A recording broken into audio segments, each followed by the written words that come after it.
A well-behaved woman is trim and proper. Chores always done, not a hair out of place. When the husband comes home, she greets him with a smile. I'm sorry, what the fuck? Are you tired of Hitler? I feel no shame. Okay, one liar as a kid can find another liar. I want that stricken from the record. How else is she gonna learn if she doesn't have a feather? I can go fuck in the big house. You're a mess, girl. I am here to audition for Babysitters Club extras. I brought my own hammer. Howdy, hi, and hello. Oh, hello. Somebody did call me Mrs. Doubtfire at work. Good. Yeah, it's, I think the maintenance Because do you team. say it like that now? I do a lot now. Yeah. Which is fine. Oh, we have a little doggy begging for attention. There he goes. Welcome to Well-Behaved Women. He fits perfectly. A show for girls, by girls, and a couple little good boys. For the ladies. For the ladies. And the allies. And the comrades. And the Conrads? Comrades. Oh, I thought you said Conrad. I'm like, who's the fuck is Conrad? We might have a listener named Conrad you don't know. That's true. And I welcome you. But just announce yourself before you enter the room. God damn it, Conrad. Come on. Just kidding. We love you. Thank you for listening. You're one of like 12 listeners. And we appreciate you. Oh, dear. All right. So each week we cover a new lady, generally. I'm not good at this part. This is your job. That's okay. Each week, Lauren has a story for me, and I don't usually know what's going on. And that's kind of the format. We shamelessly plugged it from another podcast that we love so dearly that is called The Dollop. Yes. And I also just don't We're doll have heads. the attention span for I'm the a doll research. I'm the Gary. Yeah, it's fine. Gareth. I just love the part of that episode where they're like, "Hi, Gary," and he's like, "No." Anyway, so that is. So we are doing a part 2. So I know who it is. Mm-hmm. Her name is Leonarda. No. This is Jeanne de Clisson too. Oh, I'm sorry. It's okay. You're in the middle of editing. I am in the middle Leonarda of editing ones. Leonarda, so I'm like, yay! No, Jeanne de Clisson. That's who we're talking about. Yes. Duh. So where do you remember we left with Jeanne? Her husband was just being a peaceful guy, and France put him... That's Leonarda, isn't it? No. Oh, I'm right. Oh, You're thank right. God. I was like, shit. Oh, God, here Spoiler alert. This is the next episode we're going to cover. Yeah, sorry. No, yes. So her husband was being peaceful between England and France and was like trying to make a treaty happen. And then France was like, you bitch. And they grabbed him and they put him in prison.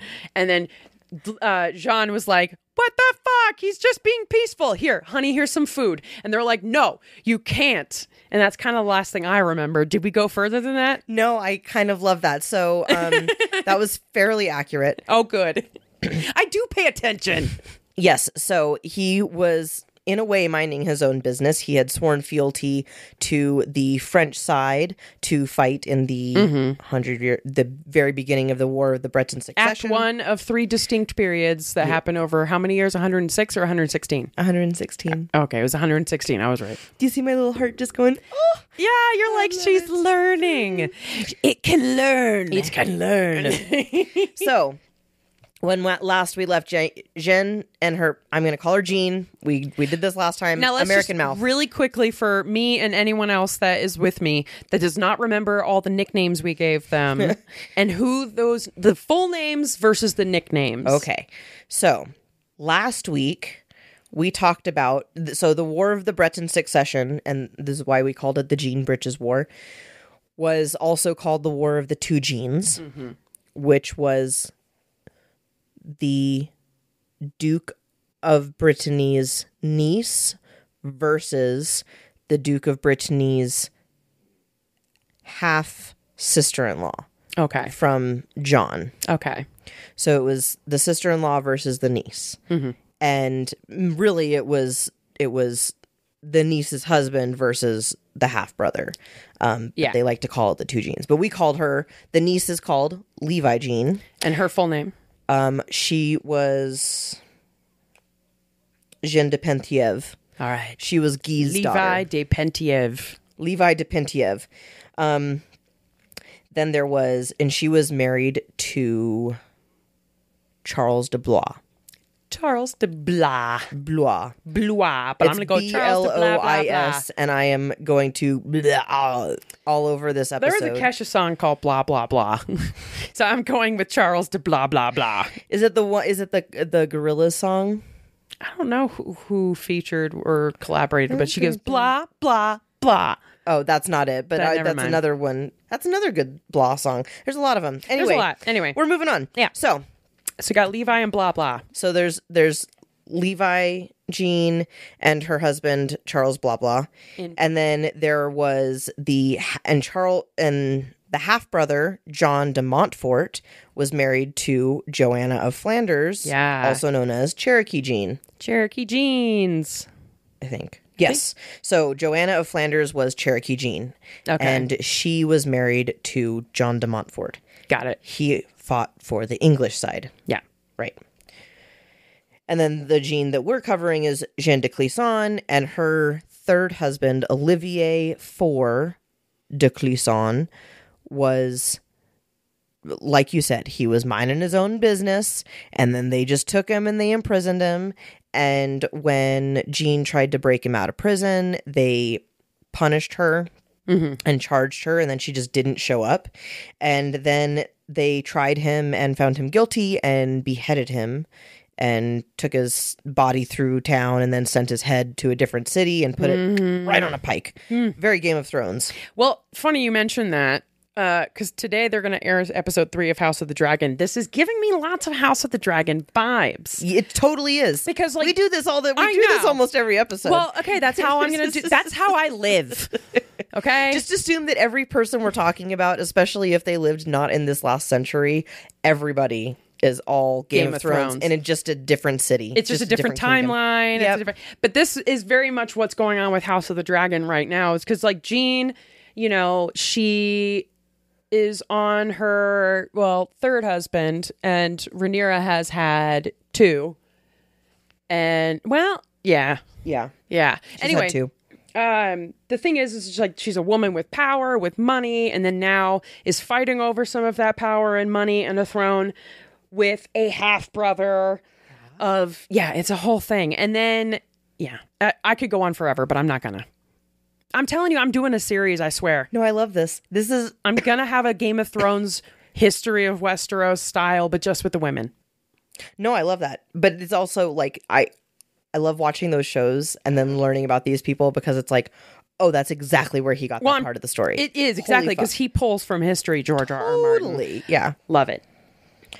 So she took her little kiddos to see Papa's head, and they were like, damn you dirty dogs. And now, then they kiddies, swore. Remember what the English did to Daddy. What the French did to Daddy. I meant the French. Yep.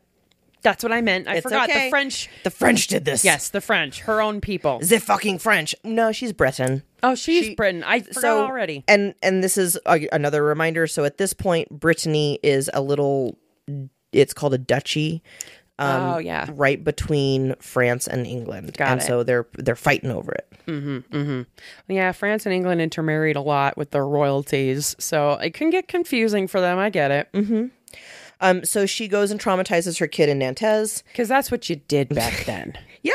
And it's a whole turning point for the whole famdamly. The whole famdamly. The whole famdamly.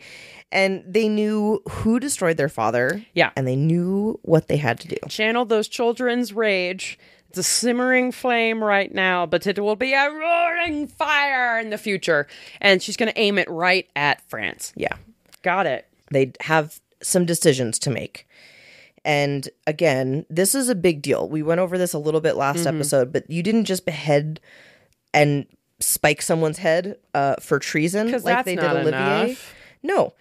This was, but as a practice, French just never did that to nobles at all. That wasn't how they did things. Yeah. They were like, nah, that's not our behavior. The French king beheading a high noble of Brittany was just sick. Yeah. It was terrible. So everybody's like, oh, fuck, we have a ruthless, cruel king. Yes. Yeah, that makes sense. From one of my sources, and you're going to love this. Okay. Olivier de Clisson was truly the Ned Stark of his day. In one fell swoop, King Philip, and by extension, Charles de Blois himself, made a whole bunch of enemies. Oh my God, it is. It's totally literally Game of Thrones. So now we're dealing with Joffrey of France. We're dealing with Joffrey of France Who's a and John. Ned Stark, who has just been beheaded. Yeah. And now we're dealing with And his now widow. Behind that king is a Cersei going, oh my God, what the fuck did you do? Yeah. So some of the de Clisson land was in French control, and when Olivier was murdered, they declared all of these lands and all of these titles forfeit. Yeah. They were like, fuck you, You just and bit your the kids. hand. Yep. Yeah. And it sucked. It sucked for Jeanne. It sucked for her kids who relied on that Obviously. inheritance for their own futures. They had a lot of titles and lands that they were counting on to, have their own little noble lives. Well, now you got to rest on that old widow money. But she doesn't have enough to be able to act, at this point, she doesn't too have young. enough to be. No, it's not even that. It's like some of the lands that even her, she owned these lands with her husband. A lot of that property wealth is gone because the French got just married. the French just took it when they murdered him. Rude. They were like, no, that's not yours anymore. That's ours. We're not going to give you money for it. This belongs to us. But you killed my husband. Yes, and now that he's dead, that land needs to come back to us. Why? Because some of that land was mine before I It married doesn't him. matter because you guys got married, and so some of your land is some of his land, and so it's ours now. Okay, I'm going to come back. Okay? I'm gonna come back to that. We're gonna circle back Put around. a pin in that. We're gonna I'll circle talk back to around. you later. Let me regroup and I'll come back. Let's revisit Let's this in revisit 3. this. Let's revisit this in 3 to 5. Yeah. I'm going to go offline for a little bit. I'll be back. BRB. Yeah. And now I'm going to take my leave. Goodbye. Oh my god! And the King of France didn't even need those lands, but the Bretons really, really, really did. Yeah. So what does our girl do? So her side of the family, the one that they couldn't take, Right. through inheritance of her family land, as well as what she received from all of her previous marriages, you know, the other two, she had quite a bit of land and wealth that the French couldn't touch. Okay. She sold it all. Yep. She got rid of it. She needs an army. She sold properties. She sold castles. She sold clothing, Right. jewelry, anything that would allow her to gain a little bit, a lot of it, all of it, all the extra liquid funds that she needed. She liquidated all She her liquidated assets. her assets like crazy. My God. What is she going to do with all that? Olivier's death was seen as an extreme overstep of power by the French, and as such, Bretons had very little sympathy for the French side at the moment. Yeah. So Jeanne recruited 400 loyal men. Okay. These had been soldiers. I just need 400 good men. pretty much like anybody that was loyal to me or my husband's side or is a Breton against the French. Oh, I meant 12 angry men. 400 angry men. I just need 400 angry men. I went the wrong way. I was thinking a few good men mixed with 12 angry men. Such a weird... You know what? You need to stop naming every goddamn movie after a bunch of men. Yeah. A few bad men, mad men, We just a few need- good men. We need a show just called 12 A Few Angry Men. Sexy Women. There's too many shows like that. That's Sex in the City. I was literally just thinking that. It's literally 4. It's Kim Cattrall, really, is what we're talking She's about. the sexy one. Well, I could see Carrie Bradshaw. Yeah. Anyway, back to Jeanne. Yes. She recruited 400 Focused. loyal men. Yes. And They had angry. been soldiers and servants, but mostly they had been sailors who wanted to join her. Well, you got to cross the channel a lot. Well, also the place that she lived in Brittany and like a lot of their lands were right on coastal lands. So it was all right next to Yeah. the sea and they all relied on that trade in the Bay of Biscay. Very smart. She gathered all of her earnings and her men and she set off.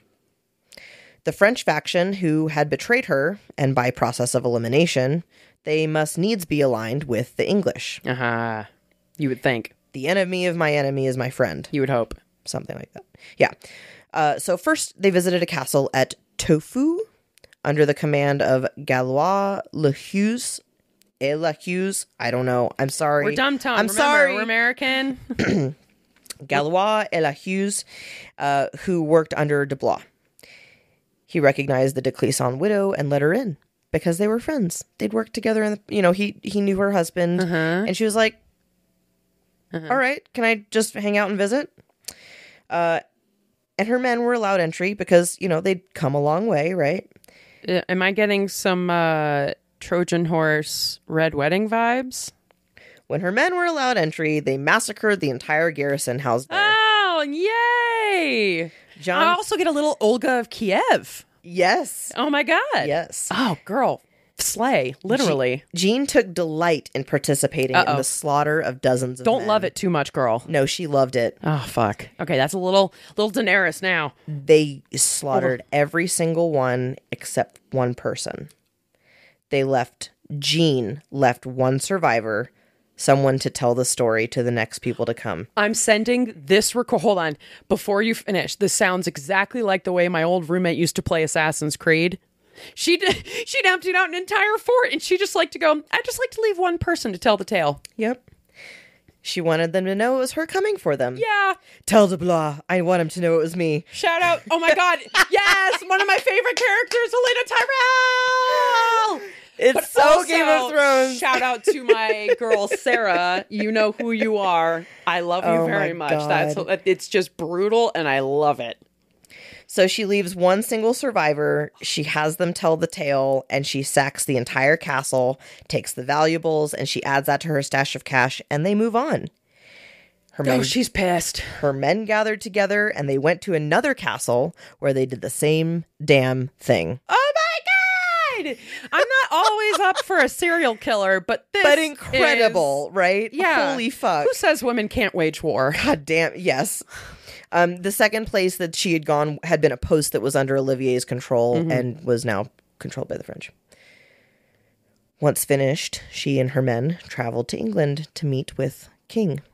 Yeah, I think the king wants to meet with her right now. She just did a lot of dirty work for him. So the king was Edward III of England at that point. All right, let me look him up real quick. I want to know if I know anything about this off the top of my head, although I'm looking it up, so no. Oh, he was a military prowess kind of king. Yeah, he was literally in the first stage of the 100 Years' War. Yeah. He was the leader of it.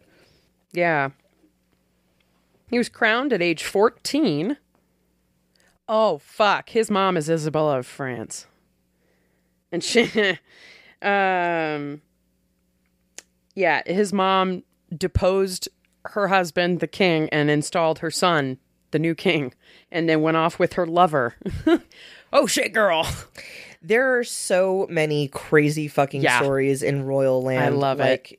We could do just an entire series on I think we should. Insane royal stories. Yeah. Just that are like from just this alone. one woman's perspective, maybe. Or like just one family. We could cover all the women in the Tudors or whatever. You only need to cover two to span the entirety of the Tudors. You start with Margaret Pole, who was a Plantagenet, some daughter of one of the kings of France before Edward IV. Anyway, there's a whole series, but you could do it around Margaret Pole and Mary I. Those are the two that will actually Elizabeth I, because that takes you from the beginning to the end. It's insane. Yes, the Tudors are, I think they live so, the stories live on so much because they're so fascinating, so much upheaval, so many long wars, etc. Well, and so many backhanded, underhanded actions that basically change the entire landscape of a whole fucking country through backdoor dealings. Yeah, just the shady shit in the shadows. Right. Shady shit, shadows, run. Speaking of shady shit. In the shadows? In the shadows. Okay. So, King Edward was bound by the truce that he had made with France. Got it. To not take offensive action in France. I'm good with you if you're good with me. I'm not going to send my men over to battle you if you don't send your men over to battle with me. We just we'll hang out, be peaceful. You stay on your side, I stay on mine. Yeah. And I think in Brittany, especially because it was a land that was being kind of fought over.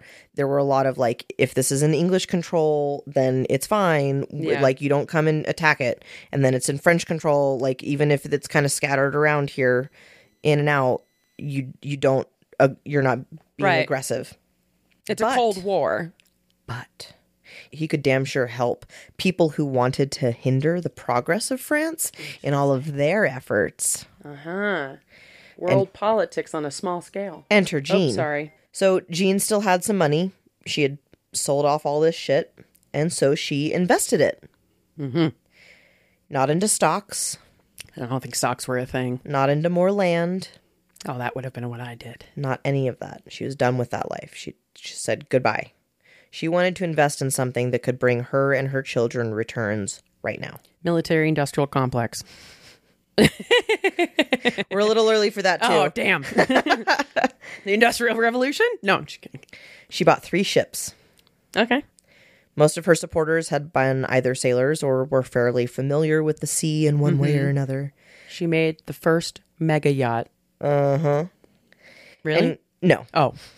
For a second, I was like, she's probably being sarcastic. And then I was like, what maybe? she's famous for, the first mega yacht. And then Bezos came in. She sank on her way to the North Pole. Right. They were all familiar with the sea in one way or another. And especially considering a lot of the trade happened along that coast of Brittany. Okay. Like, there was so much international trade along the English Channel and then all through the Bay of Biscay. Got it. So, she gets 3 ships. She paints them entirely black. Entirely black. Oh my God, she's so badass. When they raised the sails, Oh no. they were entirely red. A deep red. That kind that holds in your mind long after they've disappeared into the fog. Fucking love where I think this is going. Paints quite the image, doesn't it? Yar? Is that where we're going? Yeah. Yay! Swashbuckling. Where's my scurvy? Jeanne and her men took to the sea and began sabotaging French ships. Oh, yes. Oh. That stays in the episode. That was my failure to press the right button.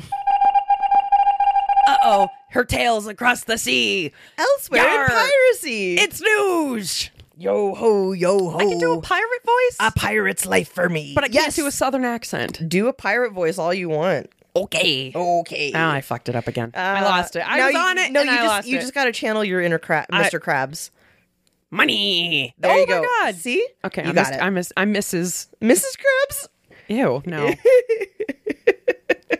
I'm a cousin crab. Cousin Krabs. That's who I am. Zombie cousin crabs. All right.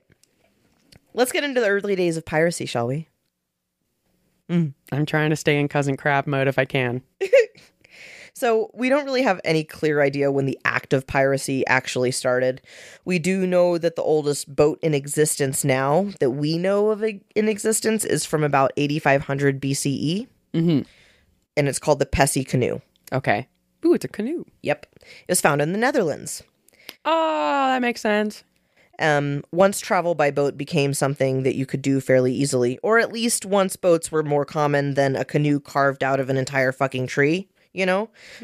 People moved on to taking shit from others in those other boats. I can use this boat to take and scurry away. To take things from other boats Paddle, and then go away. paddle, Paddle, paddle, paddle. Ha ha! Oh, fuck, he's got a boat too. Shit! Oh. Oh my god! I got too into it. The physical comedy everyone just missed is yeah.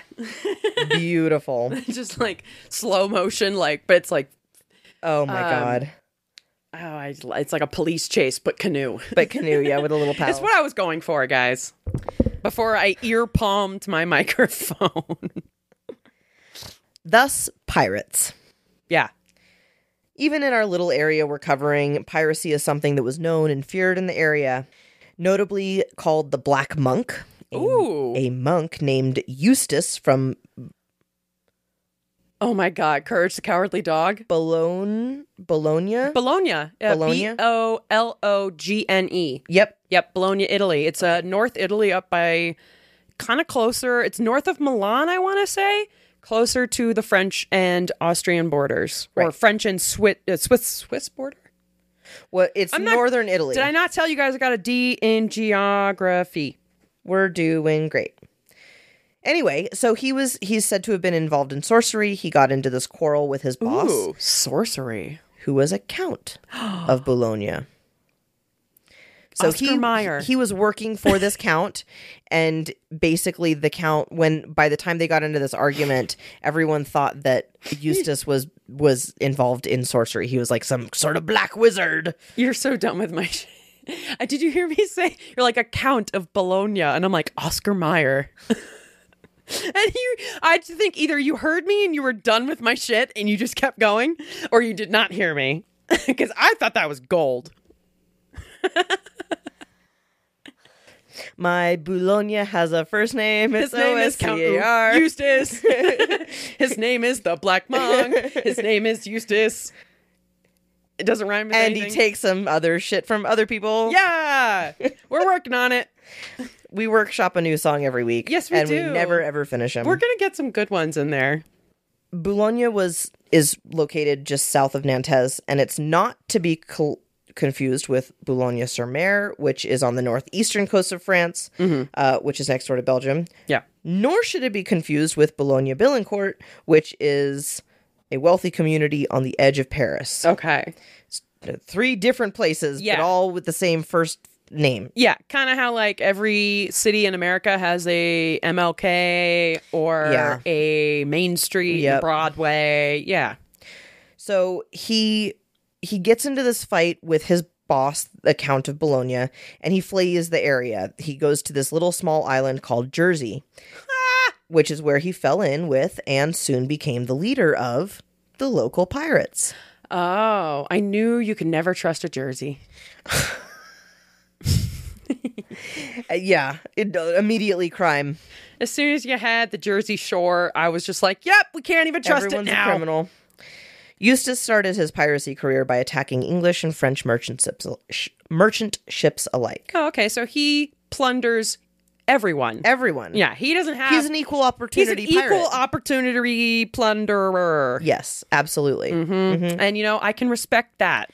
The sea knows no boundaries. Yeah, the sea knows everything.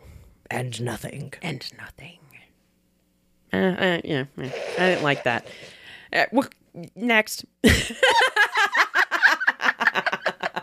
I want to skip past this mistake I made immediately. So the King of England, at that point, he offered to pay Eustace more money to attack the French ships.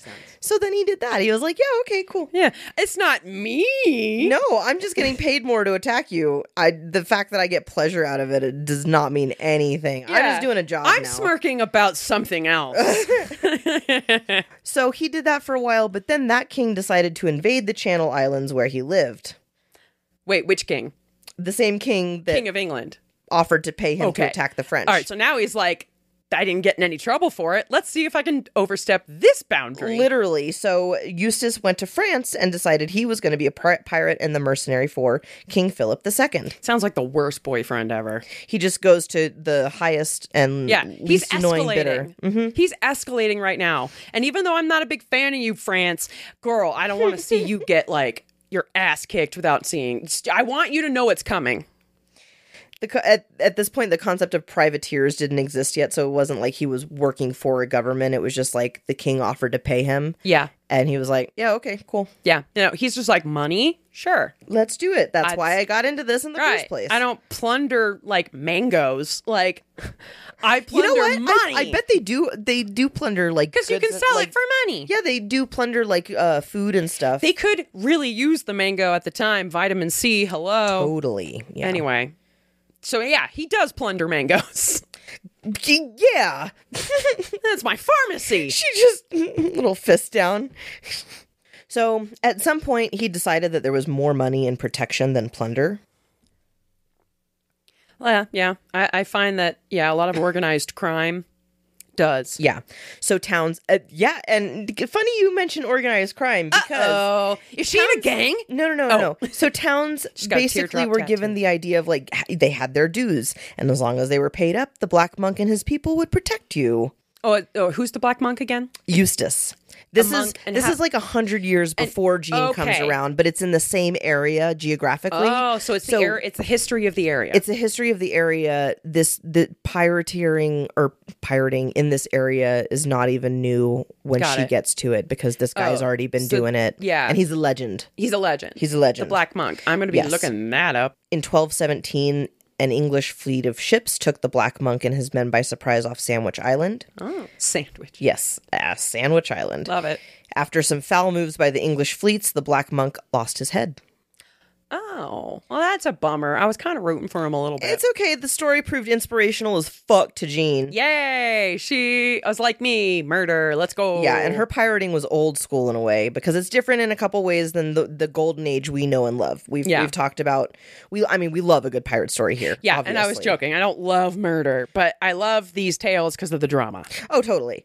And we've discussed 18th and 19th century piratesses in the past. Oh yeah. And if you want to hear more about that, we've got Anne Bonny, Mary Reed. We've got Qing Shi. Yeah, Qing Shi. Not same time frame. She's obviously. also known as Zheng Yi Sao. Zheng Yi Sao, you're right. Whichever one you want to call her, that's fine. At the time, Qing Shi was the name that I was, seeing. But there's also I also went into it in that episode. There's like 5 different versions of her name. I'm sure all over she's the a place. legend. Yes, I'm sure everybody had their own spin on what they would call her. And so during these episodes, we talked about the different sizes for ships and different purposes for ships and like how they were built and all that stuff. And it's really actually quite fascinating. It's super fascinating. And the piratesses we've covered are all well armed with guns, and their ships are armed with cannons. Yeah, very. Or at least the Caribbean ones were. For sure. But I imagine with explosives in the East, it probably made its way totally all the way there. So that was a different time. Both stories took place well after ships developed the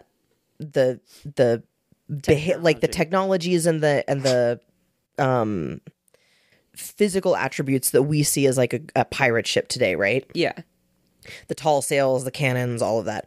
But at this point in history, when Jeanne starts, cannons on ships will not even be thought of for at least another 20 years. Are they still using long ships? No. Because that's like around 1000 AD.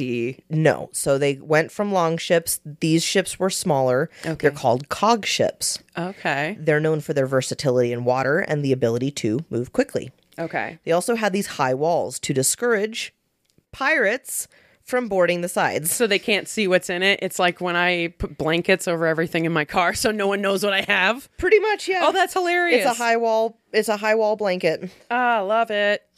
Like the wonderful cars we have today, there were some aftermarket additions that one could make on a cog ship to turn it into something other than a cargo ship. I'm going to look this up so I can see a visual. Go for it. These ships would be recognizable if they had a forecastle or aftercastle attached, as it was visibly an additional thing, not permanent, not integrated into the... Okay, it's like a garage conversion, but that one attached wall between like the house and the conversion is still that exposed brick on the outside of a house. So if you just wanted to knock down that garage, you could, and it wouldn't affect the main house. Okay, so these are very reminiscent of what I see in Assassin's Creed. Yeah, they almost look like Viking ships, kind of. Yeah, sorta. Like a mix between a Viking ship and then the like pirate ships we're thinking of. Yes, totally. It's like sort of, it's in that in-between period. But yeah, here's one that looks much more like a medieval, 1300, the Fortuna, Mary Fortuna. They were also designed with a single mast for one giant sail to be raised. Yeah, there's just this one big, it's like square shape. And after her nice meetings with the King of England, Jeanne and her 3 ships decided to wreak some fucking havoc on the nation of France. Yeah. The ship she ran personally was called My Revenge. Of course it was. Subtly named for dramatic effect. Yeah, subtle. Pause for dramatic effect. All right. She traded her skirts for pants. Love it. She chopped off her hair. Yeah, freedom. And they went to work. Yeah. I love this for her. It was said that the sail... All right. It said the sails would fade in from the fog and the victim ship would have a kind of, oh shit moment. But where did that come from? Who said oh shit moment back then? I thought this was a real quote. No. Oh. God, no. No. But it's like the black, it's like a dread. Yeah, because so it's off the western coast and it gets foggy over there. Yeah. The same thing happens like up in Oregon and Washington. It gets so foggy at night. So seeing a ship, especially a black one with red sails, ship, and if the red sails are down, that's terrifying. They can go so they can fly really under the radar with their black ships. Yeah. If it's foggy or if it's kind of dark, and then when those red sails rise, they rise at the last second, and they're like, "Oh no, it's too late." The aim was to plunder and pillage every single French ship that they could reach. Makes sense. To sabotage any progress or success the French were making in this little tiff of theirs with the English. Yeah. You know, little disagreement. Mm-hmm. Little domestic. Short fight. It's just a domestic. Yeah. Nobody was hurt. If a domestic is entire nations. Yeah. They also really, really, really wanted to make the king and his nephew suffer. You know. This is personal. This is personal. Yeah. Yeah. That specifically you, Joffrey of France. Exactly. So Jeanne made this into a fucking family affair. Mm-hmm. Her 2 sons joined her on the journeys. Yeah. Not traumatic at all. No, not for young minds. Grade A parenting. No notes. No notes. Phenomenal job. Those kids are perfectly fine and not hiding and pissing their britches. Absolutely. Who doesn't want to see a bunch of dead bodies? How old were they at this time, aroundabouts? So... I mean, they're probably like 10. The oldest would be probably 9 or 10. Yeah. But the youngest would be like maybe 7 or 8. Oh. When they get started on this. That sucks. Yeah. She and her very small fleet... 3 ships. Yeah. They started in the Bay of Biscay, which is that large bay that makes up the entire southwest coast of France and the northern coast of Spain. Mm-hmm. This proved fruitful for quite some time. Yeah. There was a ton of shipping in that area. That was a really, really important set of like ports for France. And since her family was the one that had known the shipping routes her whole life because they'd run it. Yeah, I was going to say, that's her neck of the woods. Literally her territory. Their crew was busy as bumbles. Yeah, man, they were all up and down that coast. They're just little bumblebees going from one fleet to another, pollinating off of their gold and shipping goods. Yeah.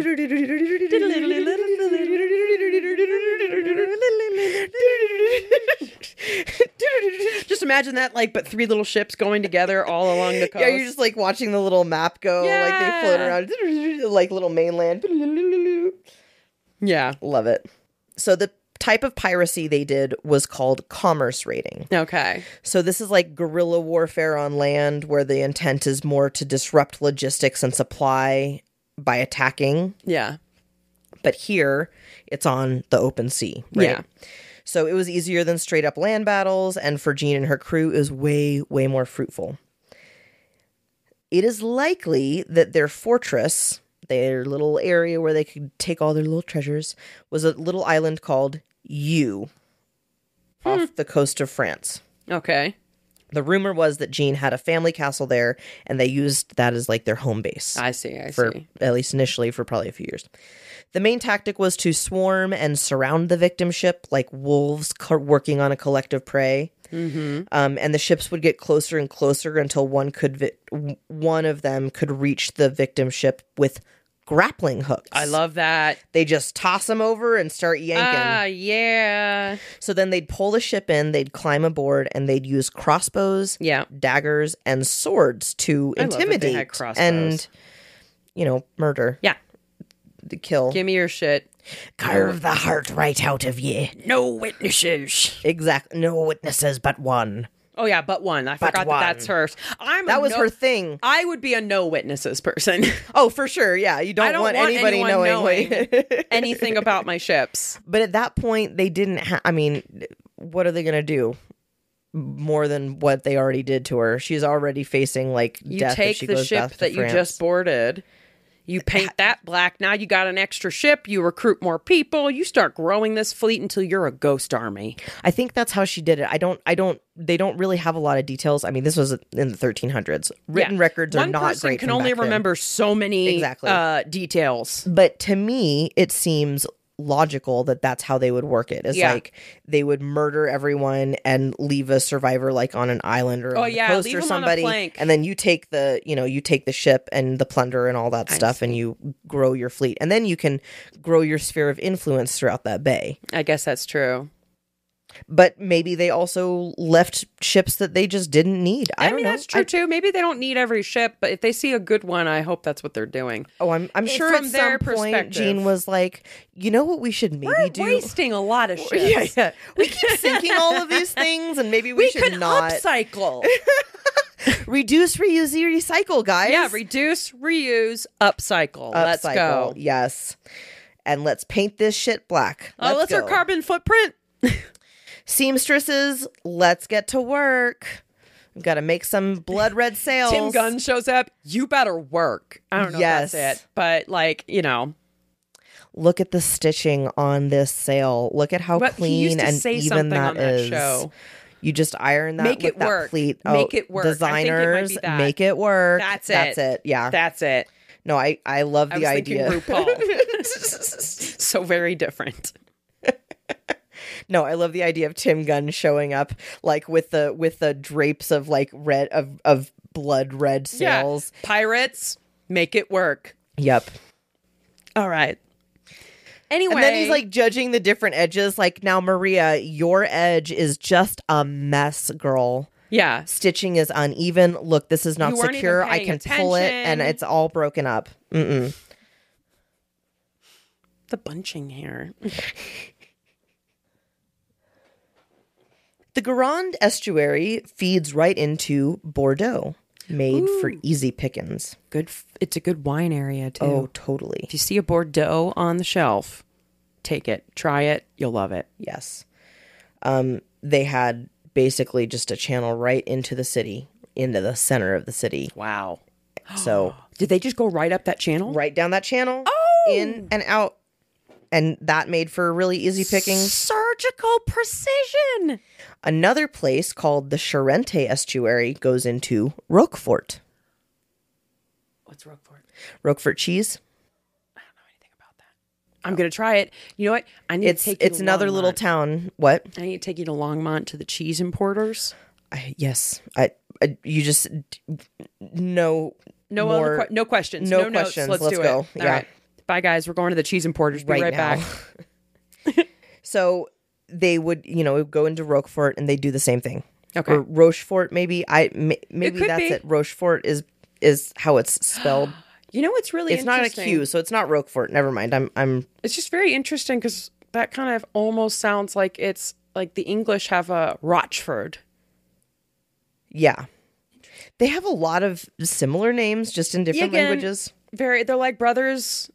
England and France, they are brothers. They are literally siblings. And they're They they're share- Irish twins where they're a year apart and they're in competition for every goddamn thing. So you have a You can't be Rochford? friends. Fine, I have a Rochford. Even on land, she had men that took care of land shipping routes around St. Matthew, Oh, smart. and Rouen. Oh, that is so. Rouen. You're probably right. Yeah, whatever. Yeah, no, that is so smart though, because you're getting right into the center because every major city is going to be off a waterway. Yep. Duh. And they didn't go into the big cities. It was more border towns so Right. that they could cut these things off before they were able to feed in. Yeah, you don't go into the big cities, but you cut off their supply lines. Every single one of her people, every time they raided, they murdered all but one or two witnesses. It was always someone is left to decry the actions of Jean and her people. That's just brutally cruel. I know. Before long, the few surviving victims and others were calling her the Lioness of Brittany. Yeah, she's fucking pissed. Yeah. She's pissed. You took her husband, you took her land, you took her money, you took her future. You took her kids' future, That too. all the titles that they would have depended on to actually have a future. Yeah. And you traumatized the fuck. Well, I mean, she traumatized the fuck out of her kids for. But she wouldn't have had to if you didn't do it first. If you didn't put his goddamn head on a spike. Yeah. If you just let him live, it wouldn't have been this bad. Yeah.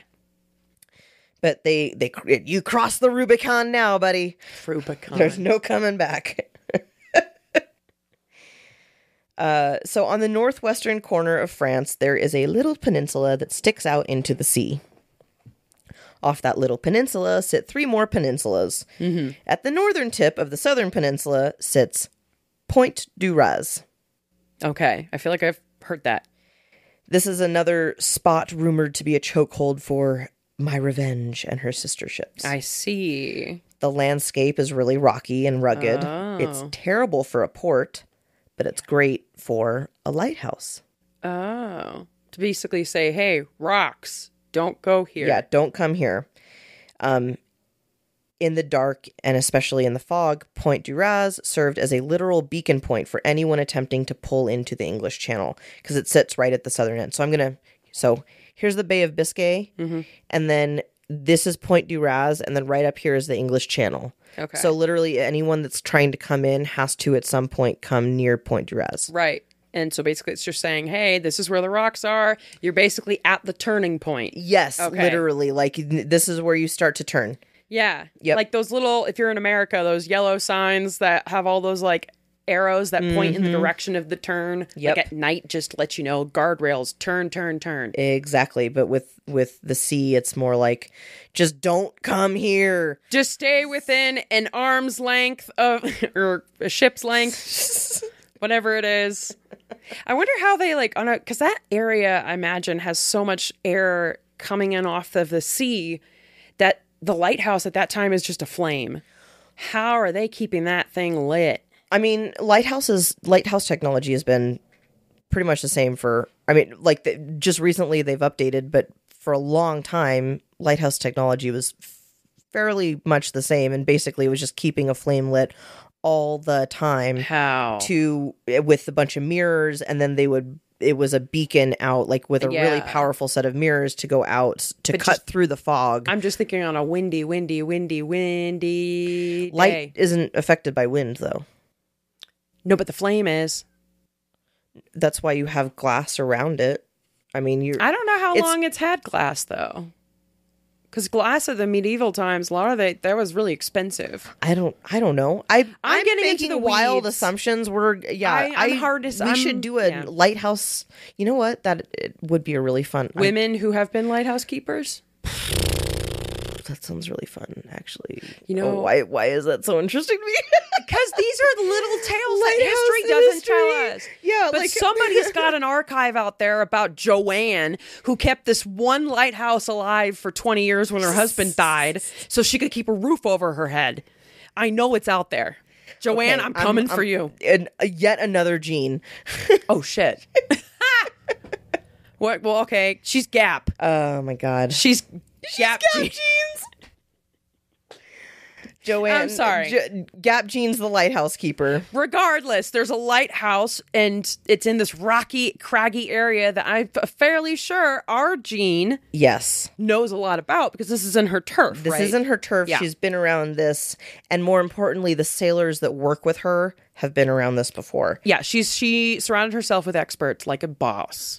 Like a boss, she got people around her that were better than her at the things she didn't know how to do. And Like she a trusted boss. them. Fucking A. Yeah. And it was here that Jean could keep her chips hidden until the very last possible moment in the fog and in the dark. Yeah, that's the kind of like a snake. You strike. They cut. I keep doing this. She's getting so excited about this episode. I'm so sorry for my microphone. Anyway. It was here that Jean could keep her ships hidden until the last possible moment. They'd cut through the water, and then the sails would rise, literally and figuratively, out of the mist, and then they'd attack. See, I love that. The last sight that many would see out there at CCC was the bottom of the deep blue CCC. But slightly before that moment, they'd see blood red sails closing in around them. Blood red sails. They'd CCC some blood red sails coming in around them. If you're going to do this bit, get it right. Oh my God. I had a side note though. She would make an amazing Assassin's Creed protagonist. Oh, totally. And that it's like, oh, anyway, I could go on, but just keep that in mind, everybody. She was also a redhead. I just like, I don't know if I ever mentioned that in the first episode, but she was also a redhead. If she was. We kind of go into like Anne Bonny having this fiery red hair and like have an attitude. She'd be, badass. Okay, go ahead. Jeanne was brutal. I cannot stress this enough. Have I said that enough yet? I've already called it. Fucking insanely brutal. Oh my God. There were much larger ships that they tackled. Vlad the Impaler, who? Right. Okay, so she attacked ships of every size, but let's just be conservative here and assume that every ship they're attacking is also a cog ship. Yeah. Which would be staffed conservatively at 10 to 25 men a pop. Okay. During this time. Makes sense. She did this for years. Man. And they had a survival rate of 10 to 15% at most. And that's not great. Yeah. So even if there's only taking up one ship a month, that's still over like 100 murders committed each year by her and her men. Fantastic. Just on ships. In a war perspective, if she's on your side, that's an asset. Yes. Like strategically incredible. Yeah. Fucking brutal. And when it was actually French nobles, Jeanne would personally decapitate them. Oh. Every single French noble lost their head. If I were going to go off on a murderous rampage because someone made me lose my shit by murdering my husband and taking the entirety of my life, my kids' futures, etc. I mean, she has the mindset of how I would do it. Yep. Head off with an axe, bodies tossed into the sea. Try to just get your surgical precision hits in, cut off their supply line, and then if it's anybody who had anything to do with that, slice their heads. Personally. Up close and personal. With an axe. Literally, that's what she would do. She would chop them. God, I love that for her. And you, maybe. No. If you ever had a revenge story. I mean... It's incredible, honestly. Let's be real here. I have a list. But I would never do it because this is, I am rational in the modern era. Eventually, the crew, they moved northward. They went up into the English Channel to wreak havoc on the French commerce ships, who had wisely thought, so wisely, to go around. They would thought they'd avoid issues if they just shipped around on the north coast. Yeah, no. Instead of down in the Bay of Biscay. No, her grudge can reach that area too. LOL. You thought. You stupid motherfuckers. And what? By the time she and her crew were ruining and murdering in the English Channel, word of the lioness got back to the king. Well, yeah, she keeps leaving a survivor, so eventually he's going to hear about it. She'd been costing him quite a bit of money, supplies, and frankly, sailors. She kept killing them all. Does he feel bad yet? Nah. No. I mean, he's annoyed. He's like, this is a problem. A fly got in my house. Literally. And it wasn't helpful to the French, who needed the supplies and soldiers and the sailors and all that shit. Yeah. So he had some of his men attack, and at one point he actually sank one of her ships. I think it was actually My Revenge. Oh, that would suck. He's like, what do you think of your revenge now? Right. Puny little person. The story goes that when the ship sank, she and her sons Guillaume and Olivier V were stranded on a small boat at sea after the ship. Yeah, Olivier's son. The fifth, but it makes me laugh. Olivier 5. I don't know. It just makes me think they had like 4 Oliviers before him, and he's the only one that survived. Yeah. Come into the house, Dave. Dave. Did I ever tell you about Mrs. McCabe? Had 23 sons. Oh, yes, and she you named did. them all Dave. I forgot about that. That's right. So Olivier V and Guillaume got stranded on a small boat with her after the ship went down, and unfortunately Guillaume died of exposure to the elements. No! Which was probably just fucking heartbreaking. Like, he died on the boat, and they probably just had to, like... Why'd she bring them? Why didn't she just drop them off with, like, a nanny in England? Because who's gonna take care of them without, like, bratting them out to the fucking French?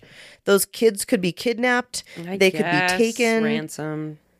She didn't take the girls with her. I think she sent them away to be wards. Oh, but she kept the... Oh, because they could get ransomed and she wouldn't care. I don't know. Girls didn't... I don't know. dude. It seems pretty sexist of her, but also she probably her daughter was probably like old enough because they got married super fucking young, right? Her first daughter was probably old enough to have gotten married by that point. Yeah, and then like her youngest probably wasn't even close to being old enough. Still, that sucks. All right, so she lost one of her boys, so now she's got one left. No, she's still got. So she still has I thought she had 4 2. surviving kids from, or no, she has 3 surviving kids from from Olivier's marriage, and then she has 2 surviving kids from her first marriage. Oh, so the kids she had when she was 14 and 16, they're still around. They're still kicking. They're still doing stuff. Yeah, but they're not in line. Like, what was no, they've got their own thing going on. They're both married by this time, moving on, whatever. But yeah, they're set. They're fine. These guys yet. Yeah, and so she's lost Olivier's kids are still young enough to where like they are in life with her, you know. Yeah, they're in her immediate care. Yes, exactly. There's news elsewhere. Oh, I sounded like Scooby for a second.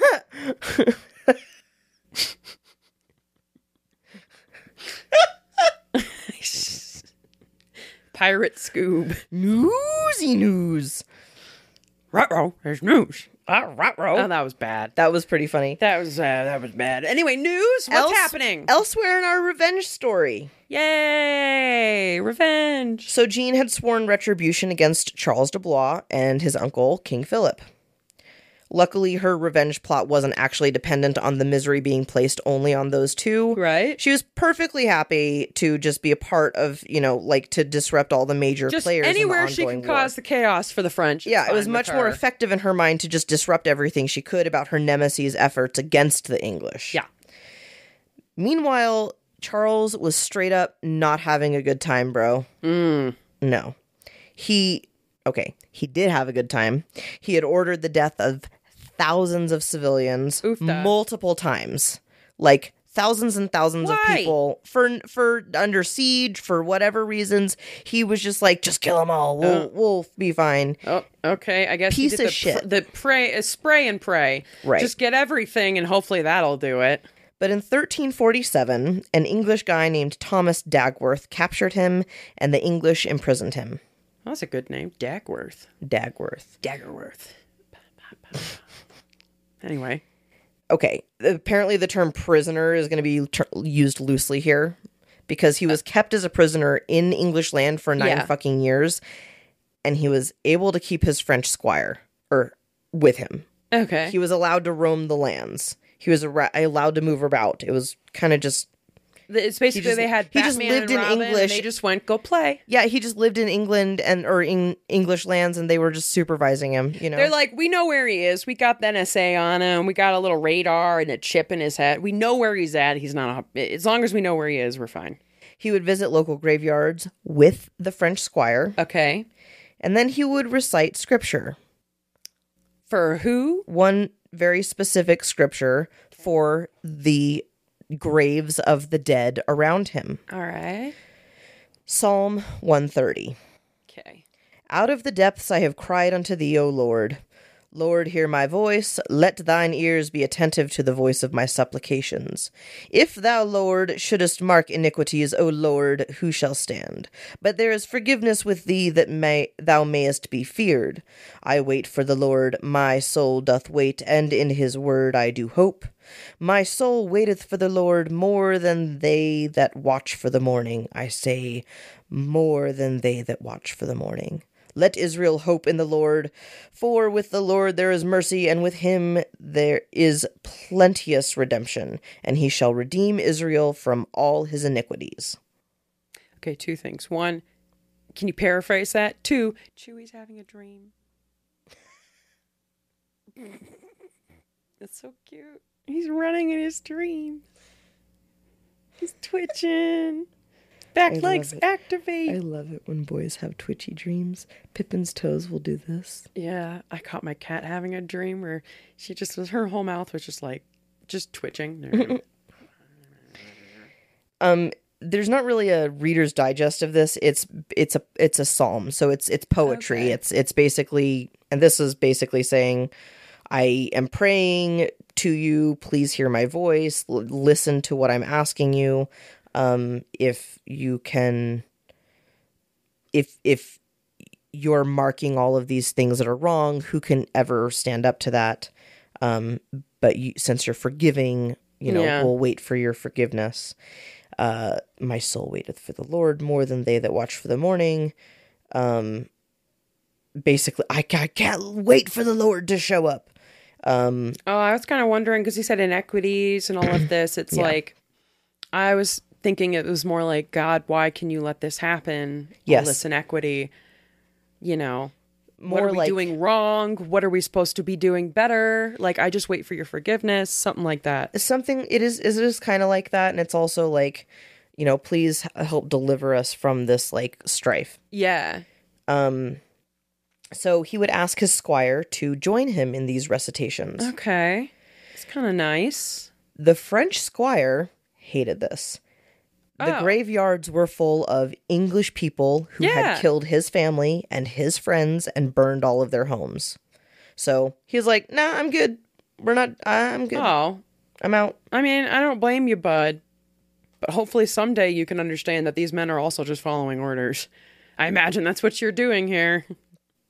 Doesn't matter. You can, also like, I again, coming from a place of extreme privilege where it's like, there's no national religion here. Mm-hmm. So you can just say like, whatever, I'm out. I don't know if that's a thing there or not. True. This is, 1300s, right? Yeah. Yeah. Now let's go over to King Philip. Okay. This one's fun. So in 1348, the Black Death hit France. Oh, yeah, that's fun. Over the next few years, over a third of the population would fall victim to it, including his queen. Having fun yet? A bunch of people died, there became a real labor shortage, inflation got out of control, and Philip tried to fix prices, which only worsened the whole thing. Oh, shit. Further, after Queen Joan's death, yes, he was married to another Jean. Jen. He married again to a woman who was already betrothed to his son. That sounds like a king for you. Blanche of Navarre was supposed to marry the Blanche? Dauphin. Oh, thank you for being a friend. Travel down the road and back again. Your heart is true. You're a pal and a confidant.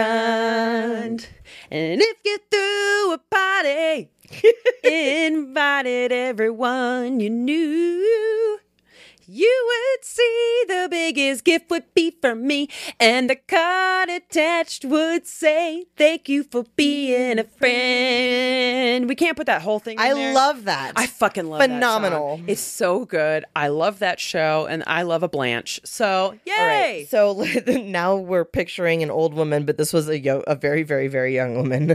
It was Blanche. It was Blanche when she was young. Anyway. And she lived all the way into the 1980s. So Blanche of Navarre was supposed to marry the Dauphin, and when Philip changed the plans a bit, not only was the Dauphin upset, but so were many of the French nobles. Yeah. They're like, you can't just do This is that. fucking weird, dude. We all had an agreement. You guys figured this out. Yeah. Ugh. What happened? What'd you do? Of all the lines to cross, that was just a line they didn't cross. They're betrothed. You don't interrupt that. That's the line. But Philip interrupted it, and he was crossed that line, right? Yeah, of course. And he alienated a bunch of people around him. Like, a shit ton of people. Not advisable. All for that pussy. Yeah. It is weird, and I hope she was okay. I'm worried about her, because I can imagine she did not want this. So the nuptials were short-lived. They got married in January 1350, and then Philip died in August of the same year. For her. Thank God for her. Thank God for her. No, it's Arrested Development. Good for her. Good for her. Yes.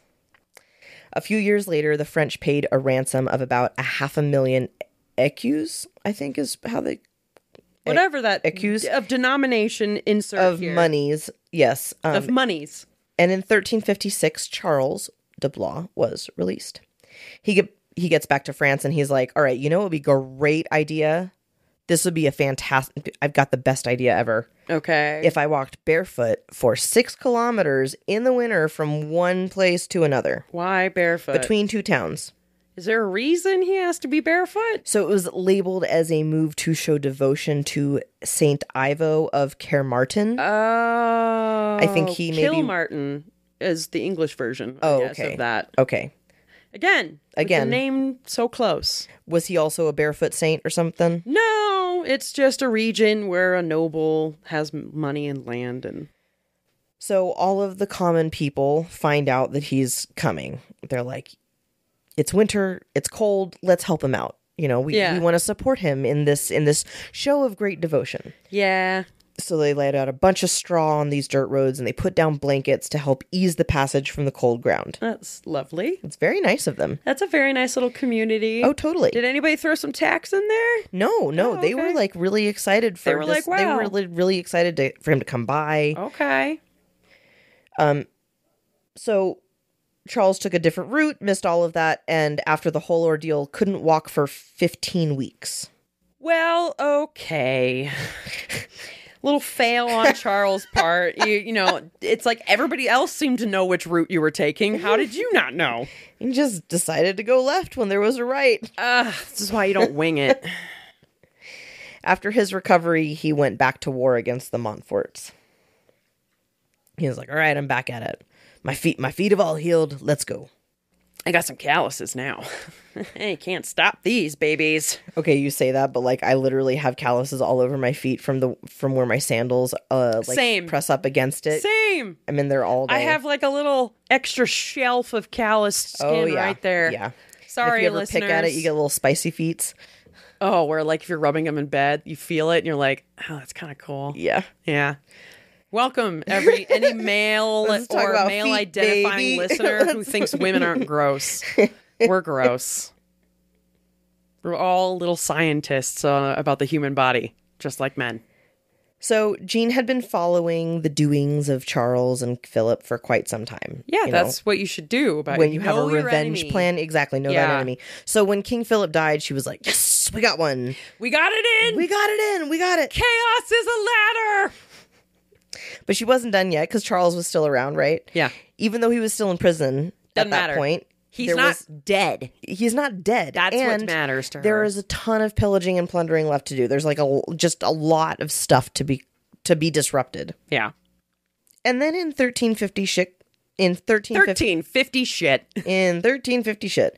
In 1356, she just stopped. Her kids were grown. They moved on and up in the world. They were married. They were having babies of their own. Doesn't sound like our Jeanne. Olivier V had grown up and earned his very own nickname, the Butcher. Oh, damn. That's good. a good name, right? Did you not like that name, Pip? As a traumatized child committing murders.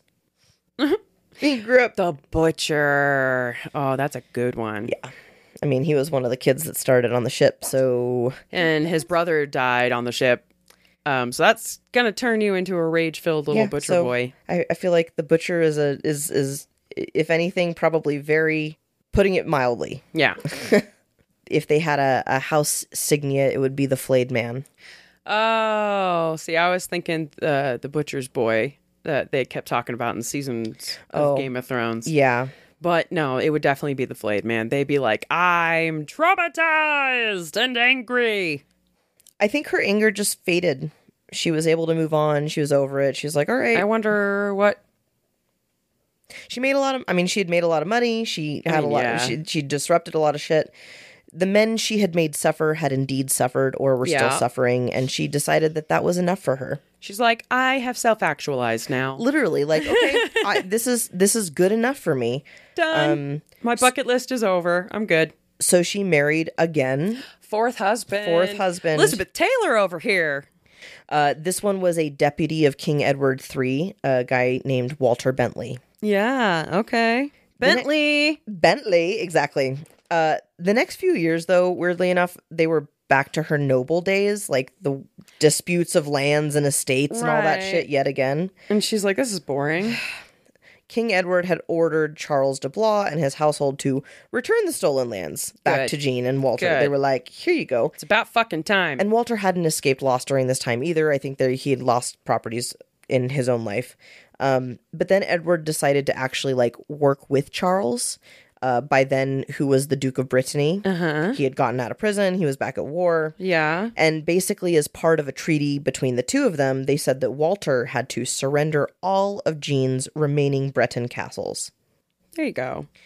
Walter wasn't about it. She's like, it's all or nothing. It's all or nothing. And he was like, nah, this is not how we're doing this. No, fuck you. This is how I'm doing it. Get the ships.